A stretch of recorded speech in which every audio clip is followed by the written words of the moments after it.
Hello, I'm Jon Faine. Let me tell you about my new book, Apollo and Thelma. I only met Thelma Hawkes after she died. Her brother, the mighty Apollo, introduced us, and to tell you their story, I have to tell you some of mine. Apollo was the world's strongest man. He became my favourite client in the law firm where I was working, where we were trying to unravel her estate. She died very suddenly at the remote pub in the Northern Territory where she lived for decades and ran the pub on her own in some of the roughest territory this country has to offer. I became enamoured with their stories, and for years and years I've been chasing different rabbits down burrows to learn more about Top Springs in the Northern Territory, but also the mighty Apollo.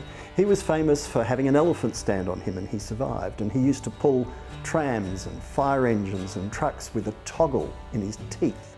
The story of his 3 underage sons and the complex estate, along with the surrounds of Top Springs, is the nucleus of this book.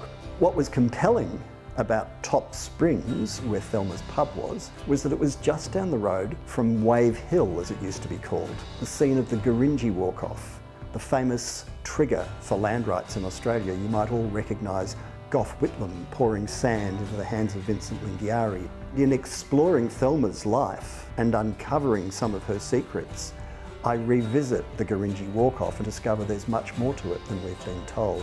Not all of it is comfortable. Some of it, in fact, in the best tradition of truth-telling, is distinctly uncomfortable. But once you start telling stories, telling the truth is absolutely critical. So I hope you enjoy where this yarn goes, and I hope you enjoy learning about Apollo and Thelma.